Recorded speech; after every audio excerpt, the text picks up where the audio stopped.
Mulāzama in Action in the Early Ādāb al-Baḥth was first presented at the project workshop Major Issues and Controversies of Arabic Logic and Philosophy of Language, headed by Professor Dr. Cornelia Schöck at the Ruhr-Universität Bochum in December of 2015. And a much revised and improved version of Mulāzama in Action has since been published in a special issue of Oriens, 2016, containing some of this workshop's papers. My special thanks to Cornelia Schöck for both the opportunities to present and to publish.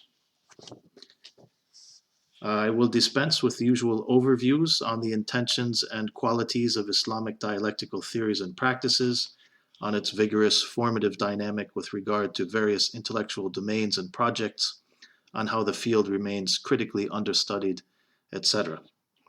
Instead, I will briefly revisit the fact that in the so-called post-classical period, during and after the Mongol moment, what were mostly variant but parallel threads of discipline-specific disputation theories appear to have given way, for the most part, to a new and universal model, the Protocol for Dialectical Inquiry and Disputation, the Ādāb al-Baḥth wal-Munāzara. The purported founder of this novel system, or better yet, the synthesizer and streamliner of the Ādāb al-Baḥth wal-Munāzara, Shamsuddin Muhammad bin Ashraf al-Samarqandī, writing at the end of the 7th or 13th century, spawned, with his Risāla fi Ādāb al-Baḥth, an exceptionally fruitful technical genre and commentary tradition which proceeded from the 14th century straight through to the 20th. His streamlined universal theory proved quickly popular and inspired additional primary works and a host of commentaries, many from major luminaries spanning the Nile to Oxus, and what the late Shahab Ahmed refers to as the Balkans to Bengal complex. This slide represents only some of the better accounted for works, specifically those noted by Brockelman, as grouped and ordered by Rob Wisnowski. It is probably only half, maybe less than half, of the full picture. Certainly Khalid al-Ruwayhib, in chapter 2 of his latest volume, introduces at least 7 additional primary works and some 40 additional glosses and superglosses belonging to the 17th and 18th century Ottoman authors. I don't think the importance of the Ādāb al-Baḥth as a discipline can be overstated. Certainly thousands of manuscript witnesses attest to its widespread study and continuous elaboration and refinement. Now, my own first foray into the Ādāb al-Baḥth is nearly completed, having started at Oxford in October of 2014 with the generous funding and guidance of Professor Dr. Judith Pfeiffer and her Impact Project. I have prepared a critical edition and parallel translation of what seems likely the oldest commentary on al-Samarqandī's Risāla fi Ādāb al-Baḥth, the Sharh al-Risāla al-Samarqandiyya of Quṭb al-Kīlānī, whose personage, patronage, affiliations, etc. still, unfortunately, even after much digging about, remain a mystery, but whose commentary, if not the most popular, was certainly quite popular, with at least 90 extant manuscript witnesses that I've been able to locate so far. And in early December of 2015, I finished editing and translating from 2 witnesses belonging to the British Library a very short treatise attributed to a Samarqandī entitled Kitab Ayn al-Nazar fi Ilm al-Jadal, one dated 876 and the other to 1173 of the Hijrah. This image is of the latter.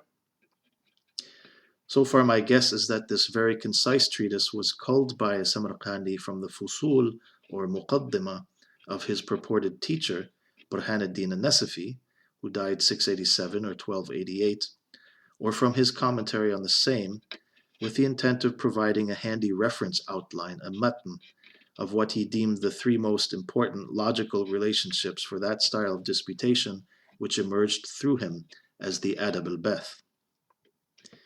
At any rate, the Ayn al-Nazar consists of 3 inquiries.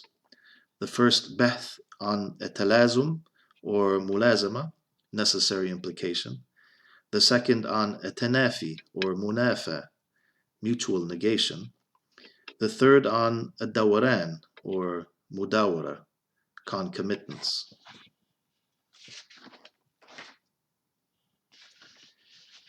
A digital edition of this text and its translation, prepared with the kind guidance and assistance of Dr. Frederick Elwert of the Center for Religious Studies, Ruhr-Universität Bochum, should be shortly online.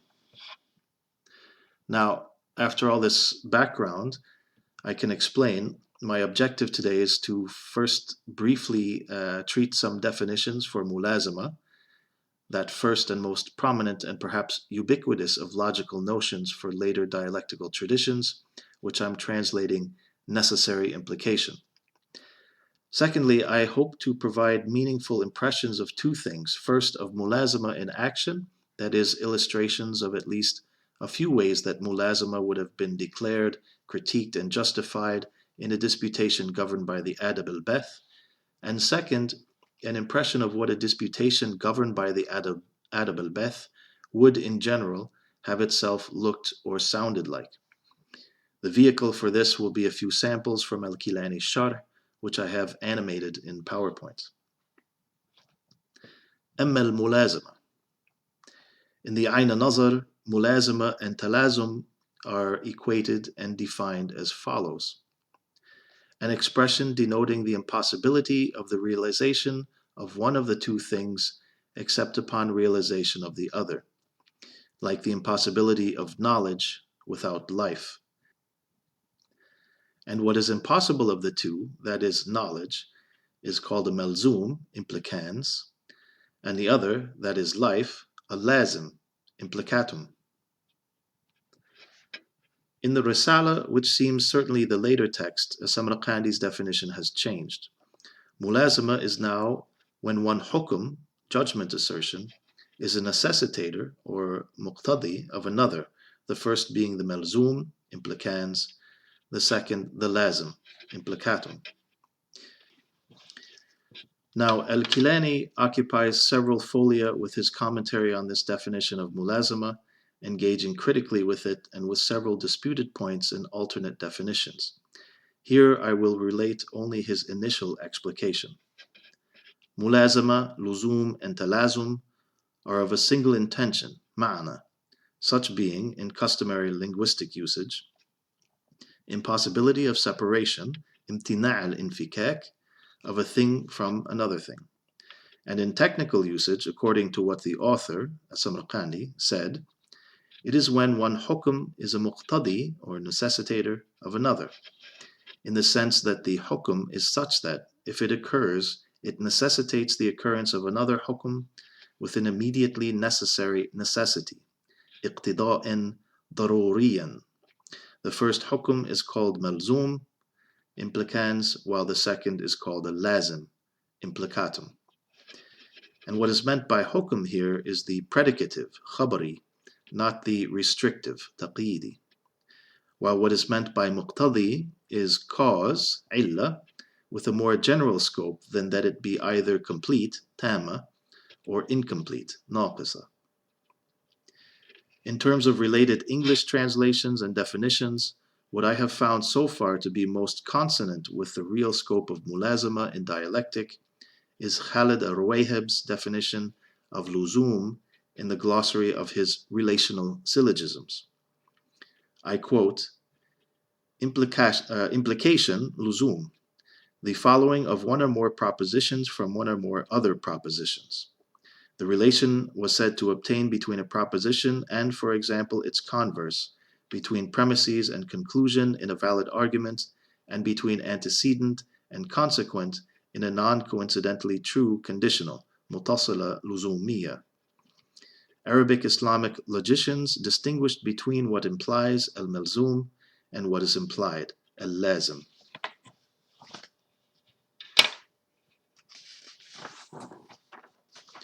So much for definitions.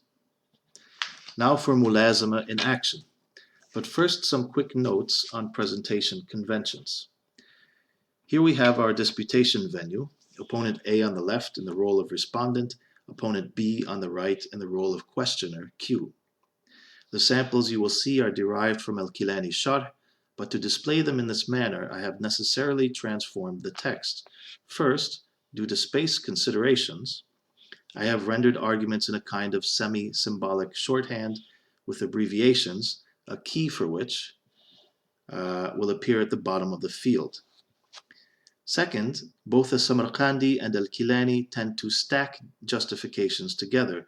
That is, opponent A says, X is the case because if X were not the case, then Y and Z would necessarily follow, but Y is absurd because A and B, and Z is absurd because C and D, etc. In real disputation, I'm assuming different levels of these multi-tiered justifications could be prompted by simple denials, mujarrad al-mana'. For example, we don't concede that Y is absurd. And so, to better illustrate the back and forth of disputation, I have often inserted simple denials wherever textually unprompted justifications have occurred. In a sense, I have turned up the dial to maximum resistance on the part of the questioner, filling in simple denials wherever they could perceivably have prompted a justification. Our first instance of Mulāzama in action comes from al-Kīlānī's Sharh on one of al-Samarqandī's definitions, specifically from a sequence aimed at illustrating that type of dialectical objection called munāqada, which al-Kīlānī defines as follows. In customary linguistic usage, munāqada is an expression denoting the nullification, ibtāl, of one of two statements by the other. But in technical usage, it is the mana', denial of a specified premise from among the premises of the dalil. And what is intended by mana' of the premise is demand, talab, for the dalil. But our objective, of course, is to focus on how mulāzama is presented, critiqued, and justified. The thesis of opponent A, the mu'allil, is that zakat is not obliged for jewelry. He says, 1.1, had zakat been obliged for jewelry, then it would have been obliged for the young girl's jewelry. But the lazim is negated, muntafin, by way of composite consensus, ijma' murakkab, according to us due to its being jewelry, and according to you due to its being property belonging to a young girl. This incidentally marks the mu'allil A as holding the dominant Shafi'i opinion and the sa'il B as a Hanafi. Now in the text, the mu'allil proceeds straight to his next justification, but we might posit that in a live disputation, the sa'il might prompt this with a simple denial. In this case, something like, we don't concede the mulāzama of your dalil. So mu'allil A says, an explanation, bayan, of the mulāzama is that, 2.1, if zakat for the young girl's jewelry is not obliged by assuming, ala taqdir, the obligation of zakat for jewelry, then division, iftiraq, follows by immediate necessity. But, 2.2, such is negated. Again, in live disputation, the sa'il might object, saying, we don't concede that iftiraq is negated. Mu'allil A says, it is negated because, 3.1, shumul al-adam, universal inclusion of the non-existence, must either be occurring by this assumption, ala hadha taqdir, or not be so. And 3.2, if it is occurring, then the outcome is obvious, meaning iftiraq is negated. But 3.3, if it is not, then it is likewise obvious. The sa'il might object, saying, we don't concede that its lack of occurrence entails negation of iftiraq. Why should it be so? Mu'allil A says, it is so because 4.2, shumul al-wujub, universal inclusion of the obligation, necessarily follows by assuming, ala taqdir, the la shumul, or non-inclusion of the adam. Now in this instance, the mu'allil has skipped a step, but thanks to a similarly patterned argument in a following section, we know that it is 4.1. If it is not the case that shumul al-adam follows from this assumption, then it must be that la shumul al-adam follows from it. And from this, 4.2, to which the sa'il might object, we don't concede that shumul al-wujub follows from la shumul al-adam. Why should it be so? Mu'allil A says, because, 5.1, if it doesn't, the la shumul of the wujub necessarily follows by assuming, ala taqdir, the la shumul of the adam. And 5.2, this will be converted via contraposition, aqsa naqid, to a case wherein shumul of the adam becomes one of the lawazim of shumul of the wujub, and such is invalid, batil. Now at this point in the text, the sa'il brings his first munaqada, which in this case is a supported denial. He says, we do not concede its conversion in ikas via contraposition, aqs and naqid. Certainly, it would only convert if the la shumul of the wujub was one of the lawazim of the la shumul of the adam, but such is effectively denied, mamnu'. So the mu'allil responds. As we explained, 6.1, the la shumul of the wujub is confirmed by assuming, thabit ala taqdir, the la shumul of the adam. And, 6.2, everything that is confirmed by an assumption of something is among its lawazim. Thus, la shumul al-wujub is among the lawazim of la shumul al-adam. Now in the text, the sa'il brings a second munaqada, which in this case seems to be an unsupported denial. He says, we don't concede that what is confirmed by an assumption, taqdir, of something is among its lawazim. There must be a dalil for it. And the mu'allil responds, 7.1, when something is confirmed by an assumption, taqdir, its necessitating cause, illa mujiba, is also confirmed by this assumption. And 7.2, when it is thus, its separation, infikak, from this assumption is, in such a case, impossible. Now in a live disputation, the sa'il might object, saying, we don't concede such as impossible, why should it be?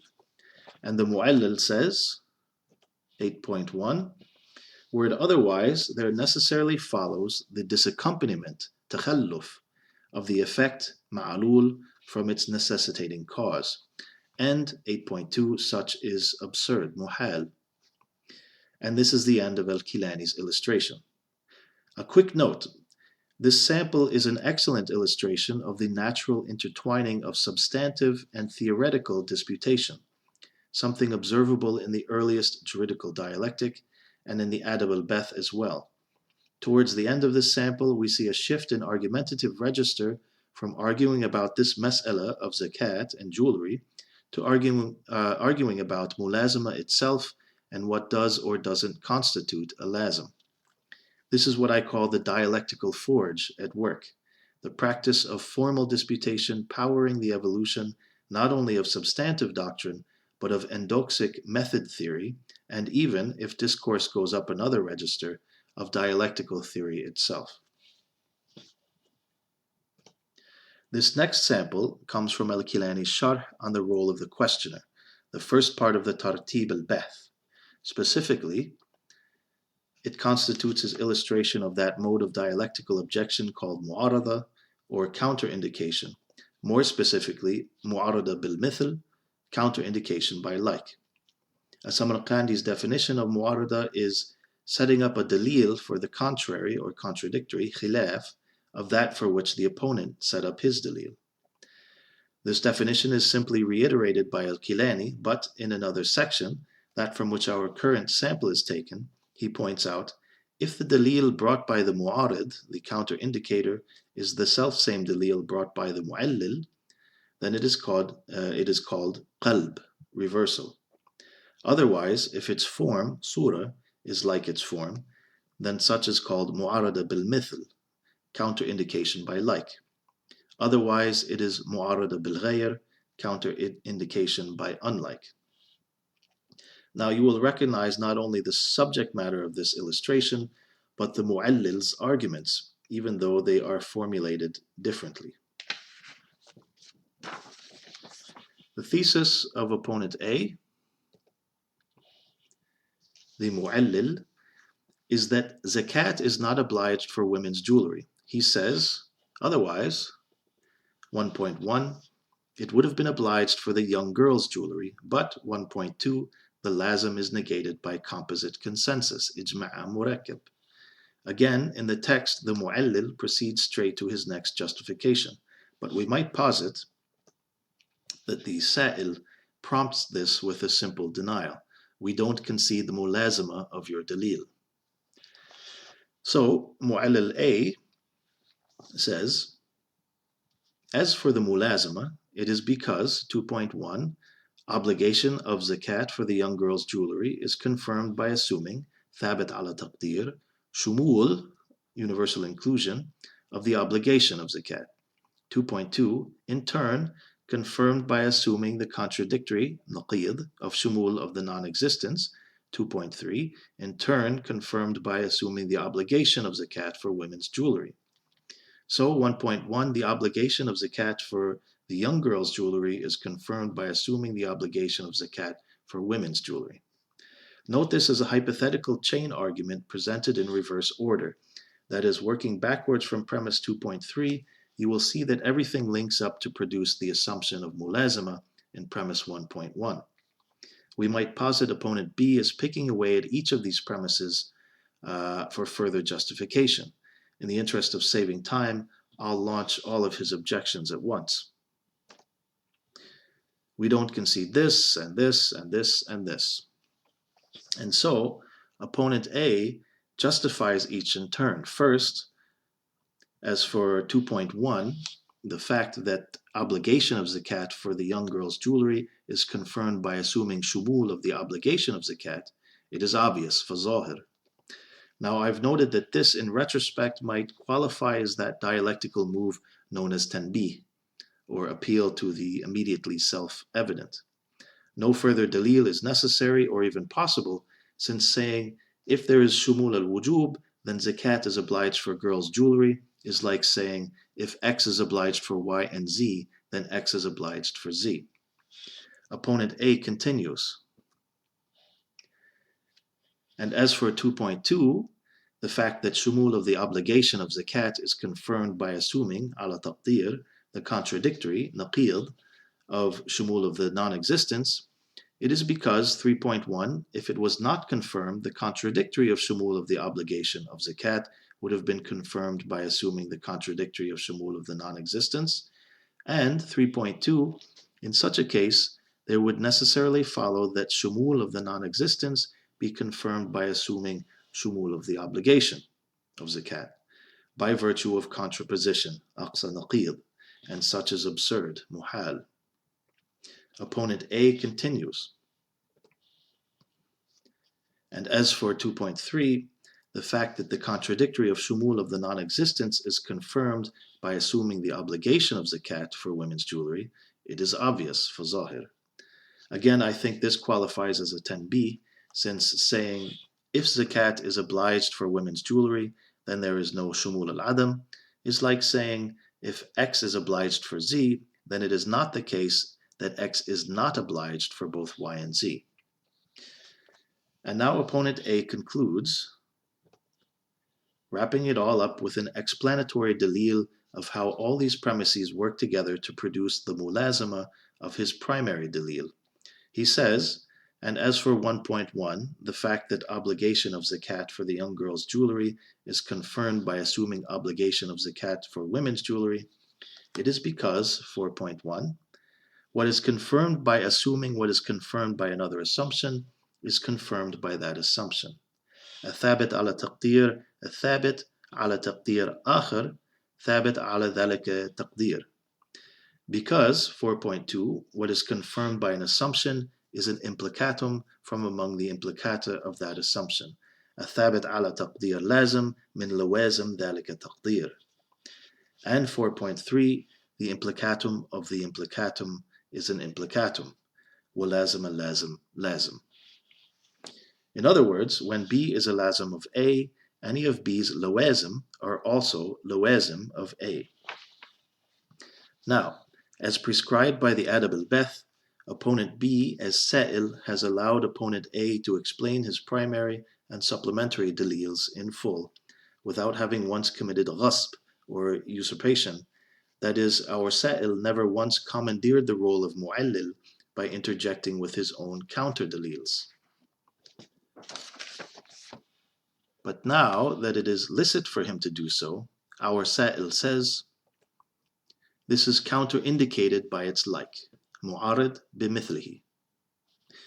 And note that, even as he does so, the roles of our opponents reverse. That is, now that B is actually positing a counter-dalil, he becomes the mu'allil, and A becomes the sa'il. This role reversal is the very hallmark of mu'arada.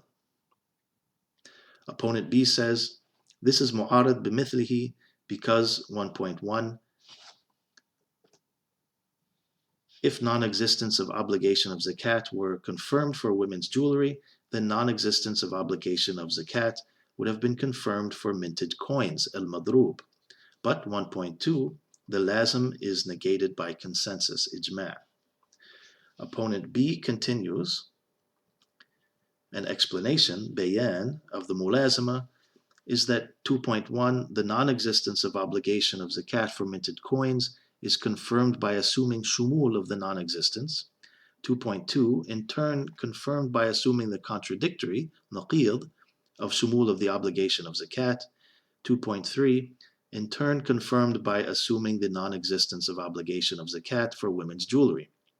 So 1.1, the non-existence of obligation of zakat for minted coins is confirmed by assuming the non-existence of obligation of zakat for women's jewelry.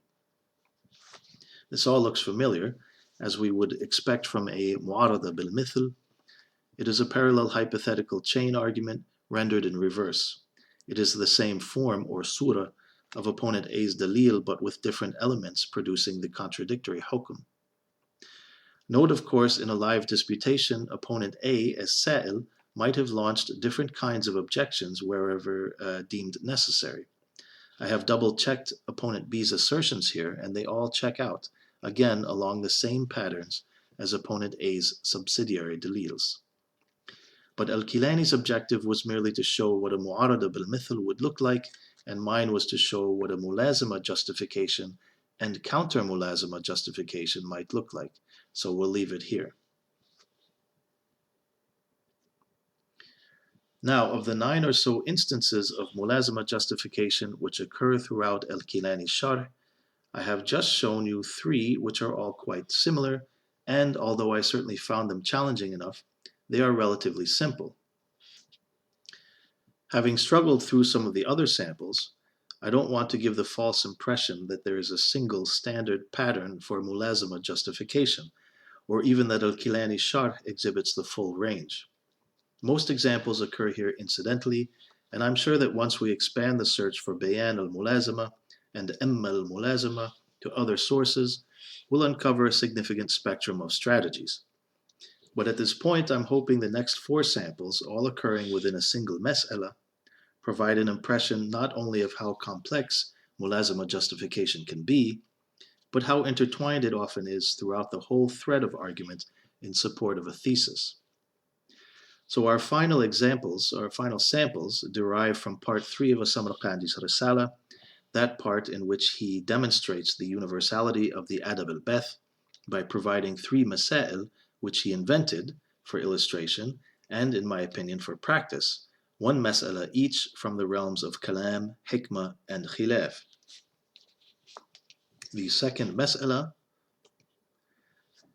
from the realm of hikmah contains 4 good illustrations of mulāzama in action from both the mu'allil's supporting dalil and the sa'il's counter dalil, that is, from his mu'arada. If you would please have a look at the handout now, which, if you haven't already obtained a copy, can be found under the heading of this talk on my academia.edu page. Here I have attempted to plot the full arguments of both opponents A and B for your reference, and I have in fact animated the entirety of this mas'ala, play by play, but the whole takes nearly half an hour to run through, so I'm going to skip very quickly through some parts. Also, my narration will sound different. In the previous samples, I more or less quoted directly from my translation of al-Kīlānī. What follows is much more edited and restyled to make sense of what is unfolding quickly and to provide more of the feel of a live disputation. Opponent A, evidently our Hakim, states his thesis. God is a necessitator by way of essence, mujib bidhat. And in justification he brings a first dalil. God is a mujib bidhat because, 1.1, were it not the case, then God would be a freely choosing agent, fa'il bil-ikhtiyar. But 1.2, were God a fa'il bil-ikhtiyar, then it would have to be the case that either God's action is allowed in pre-time, ja'iz fil azl, or it is not. And 1.3 and 1.4 both entail the absurd, muhal. And 1.5, what entails the absurd, is itself absurd. And 1.6, therefore it cannot be that God is not a mujib bidhat. Opponent B denies one of A's premises, saying, we don't concede that God's action being allowed in pre-time entails an absurdity. And so, opponent A responds with a second dalil.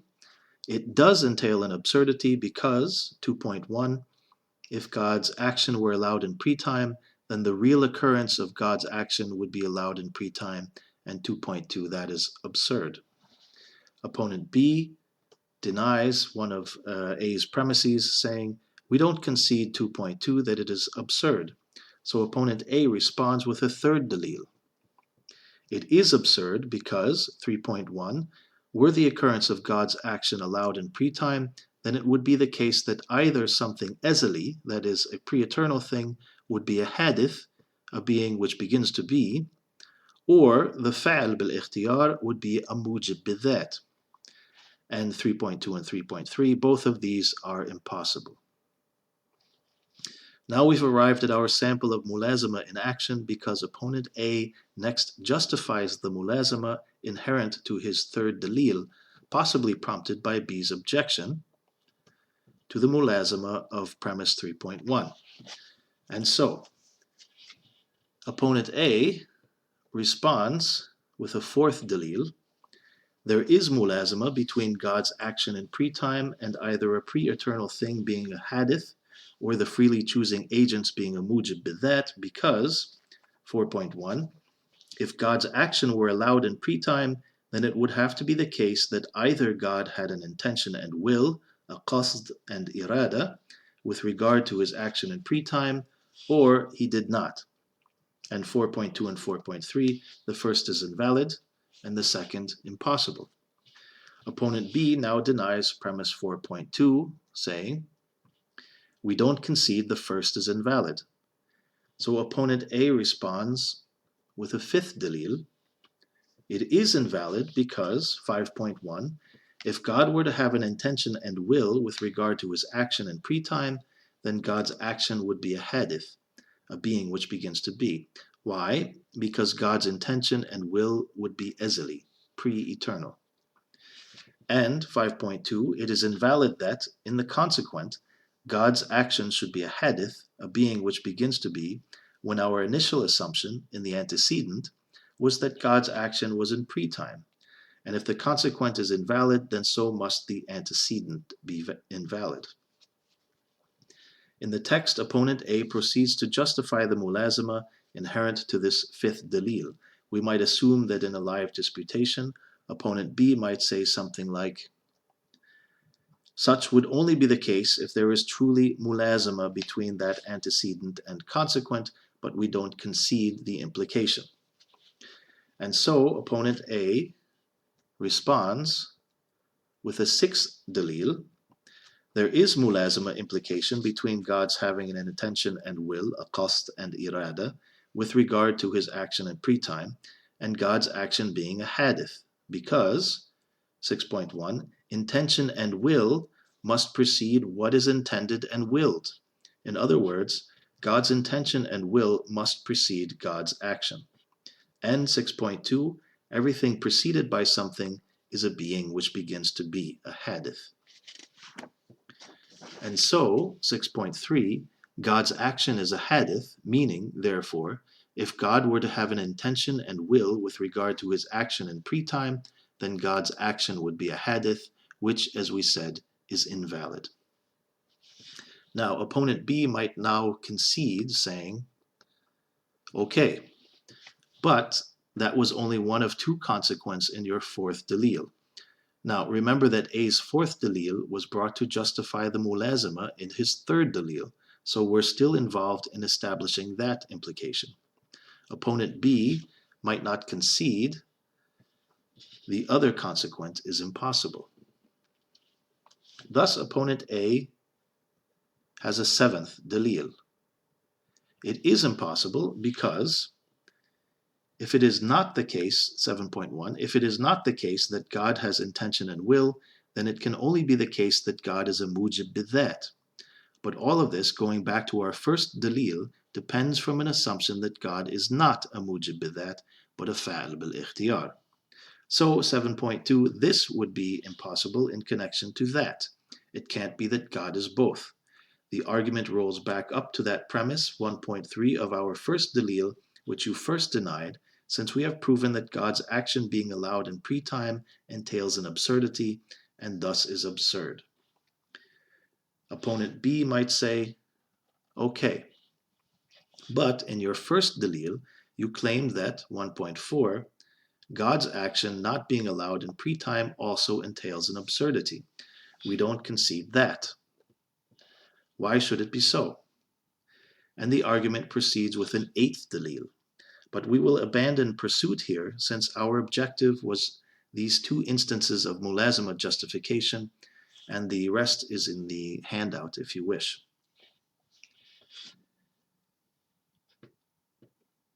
Now, in this particular mas'ala, opponent B, as a sa'il guided by the Ādāb al-Baḥth, has allowed opponent A, as mu'allil, to fully elaborate his argument without usurping his role of mu'allil by interjecting a counter dalil. But when opponent A finishes, and it is licit to do so, opponent B declares his counter thesis and counter indication, his mu'arada.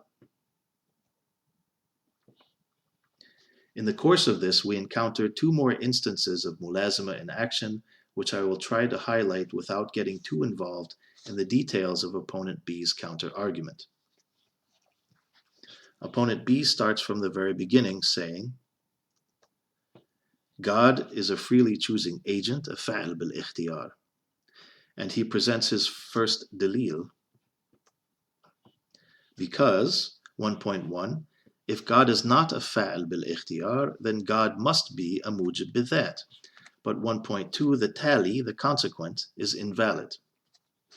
Now, at this point, B justifies the Mulāzama of 1.1, so we might assume in a live disputation that A had denied it. Opponent B says, as for the Mulāzama between God's not being a fa'il bil-ikhtiyar and God's being a mujib bidhat, it is because, 2.1, there is no intermediary state, wasata, between a freely choosing agent and a necessitator by way of essence. Note, this might qualify as a tanbih. So opponent A might deny the invalidity of the tali, the consequent, for which opponent B brings another dalil. Why is God's being a mujib bidhat invalid? Because, 3.1, if God is a mujib bidhat, then it must be that either the wajib lidhatihi, the necessary due to its essence, is the ma'alul, or effect of something else, or that it is ja'iz al-adam, permitted of non-existence. And 3.2 and 3.3, both of these consequents are invalid. Now we can fast forward through what follows, where B is prompted to justify the invalidity of the possible consequence of his subsidiary premise, 3.1.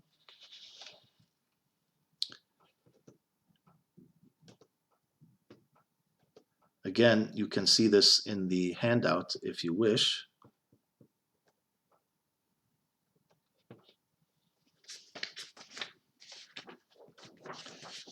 until we get to the point where opponent A denies the Mulāzama, saying something like, we don't concede that it necessarily follows from God's being a mujib bidhat that the wajib lidhatihi would be either the effect of something else or permitted of non-existence. Why should it be so? Opponent B responds with another dalil. There is Mulāzama implication between them because, 5.1, if God is a mujib bidhat, then God has a first action, and 5.2, if God has a first action, then God has a first effect which exists simultaneously with God, which opponent A might object to with a simple mena denial, saying, wait, we don't concede that, why should it be so? Prompting opponent B to respond with a subsidiary dalil, saying, it is the case that God's first effect would exist simultaneously with God because, 6.1, if it were not the case, then it would have to be that either God's first effect was dependent upon something else for existence, or that it was not. And 6.2, if it was, then God's first effect would not be God's first effect, which is impossible. However, 6.3, if it were not dependent upon something else, then there would have to have been a tarjih, an existential giving of preponderance, without a murajjih, a preponderating factor or agent. And 6.4, for the mujib bidhat, this is absurd or muhal. Therefore, it is the case that God's first effect would exist simultaneously with God. And we will remember that all this has been to preserve the second premise of opponent B's fifth dalil, which dalil he hasn't finished yet, in support of the Mulāzama of his third dalil. Now, opponent B can return to the task of completing his fifth dalil, bringing additional premises. He has already confirmed that were God a mujib bidhat, then God would have a first action, and if God had a first action, then God's first effect existed simultaneously with God. Now he adds, 5.3, if God's first effect exists simultaneously with God, then it must be the case that either God's first effect is permitted of non-existence, jaiz al-adam, or that it is not. 5.4, and if it is not, then it is wajib lidhatihi, because wajib lidhatihi means precisely not permitted of non-existence. But 5.5, such would be invalid. Why? Because what is wajib lidhatihi can't be the effect, ma'alul, of something else. 5.6, and if God's first effect is permitted of non-existence, then the wajib lidhatihi would be permitted of non-existence, which, 5.7, is absurd or muhal. Opponent A might interject with a simple mena against these last two, and B responds with a final dalil, saying, it is the case that if God's first effect is permitted of non-existence, then the wajib lidhatihi would be permitted of non-existence because, 7.1, a ma'alul effect, like God's first effect, is a lazim, an implicatum of its illa mujiba, its necessitating cause, which in the case of God's first effect would be God, the wajib lidhatihi. And 7.2, allowing non-existence of the lazim, God's first effect, necessarily entails allowing non-existence of the malzum, which in this case is God, the wajib lidhatihi. But 7.3, such is absurd, muhal. Why? Because non-existence of the necessary of existence is absurd. And 7.4, allowance of the absurd, muhal, is itself absurd. In this way, premises 5.6 and 5.7 are justified. And thus,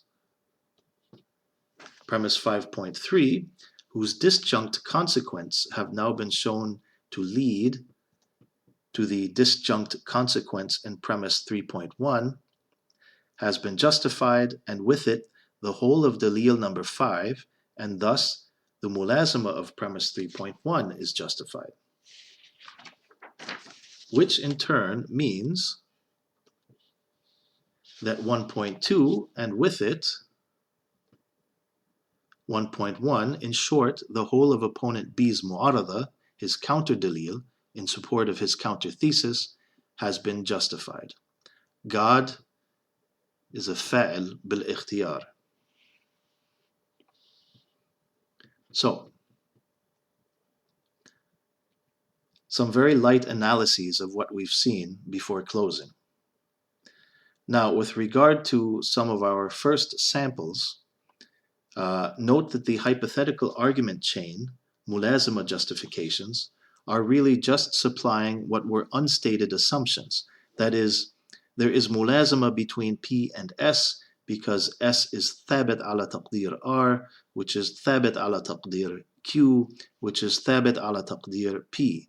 So S is thabit ala taqdir P. Compare this with one of the rules for Mulāzama explained in the Ayn al-Nazar, section 11. The malzoom of the malzoom is a malzoom even if it multiplies further, like, for example, the natiq, the rationally articulate. For just as it is a malzoom for human, and human is a malzoom for animal, so does it necessarily follow that rationally articulate be a malzoom for animal, since animal simply must be realized upon realization of rationally articulate, always via intermediacy, wasita, of the realization of human upon its realization, likewise always. In this sample too, each link in the chain was confirmed either by way of something like a tanbih, an appeal to the obvious, or with a subsidiary dalil, in this case, one which shows the alternative leads to an untenable consequence, something absurd. And note, the absurdity is that shumul al-adam would be among the lawazim of shumul al-wujub, that is, the lazim and malzoom would be contraries of each other. Now compare this with certain rules in the Ayn al-Nazar, sections 16 to 17, which explain, it is not possible that that thing which is a lazim be a negator or munafin of the malzoom. Otherwise, the malzoom would likewise be a negator of the lazim, since mutual negation, munafa, is from both extremes. Nor is it possible that the malzoom be a negator of the lazim. Otherwise, it would be a negator of itself, since the negator of the lazim is a negator of the malzoom. With negator, al-munafi, of something, having been defined in section 13 earlier, as an expression denoting such as never at all combines with that thing, be it a naqid, contradictory, or a did, contrary. Also, the Ayn al-Nazar, sections 25 to 6, helps us make sense of how concepts like shumul al-wujud and shumul al-adam are functioning in this highly syllogistic style of dialectic. There is, in fact, a tripartite disjunction of iftiraq, shumul al-wujud, and shumul al-adam described among the rules of Mulāzama. And when that which is confirmed is one of three things unconditionally, it necessarily follows that the negation of each one of them, whether such as the first or the second or the third, be a malzoom for the realization of one of the other two things. Like when it is said, one of three things is a lazim, either 1, iftiraq between two things, or 2, shumul al-wujud for both, or 3, shumul al-adam for both. And that is by way of darura, immediate necessity. For it necessarily follows that the negation of iftiraq be a malzoom for one of the two universal inclusions, and that negation of shumul al-wujud be a malzoom for one of the two other things, being either iftiraq or shumul al-adam, and likewise with regard to negation of shumul al-adam. Now, we have also seen Mulāzama play a role in a disjunctive syllogism with the justification of opponent B as mu'arid when he said, if God isn't a mujib bidhat, then he must be a fa'il bil-ikhtiyar, because there is no wasita, no intermediary state between them. And the malzumiyya of the negation of a disjunct for the realization of the other disjunct is something discussed to some extent in the Ayn al-Nazar, sections 21 following. Finally, if we look at the other al-Mulāzama justifications in the handouts, I think we see, generally speaking, that same concern for supplying initially unstated assumptions as we saw in the hypothetical chain arguments. In fact, in a disputation governed by the Ādāb al-Baḥth, pressured by the questioner, the mu'allil must have always been at great pains to clarify what was not immediately evident of the links between thesis, primary dalil, and subsidiary dalils, as well as to demonstrate the logical necessity binding those links into a contiguous and ultimately truly productive argument. At any rate, this is all, for me, exploratory and a matter of trying to grasp concepts the way that theorists and their epistemic communities would have grasped them.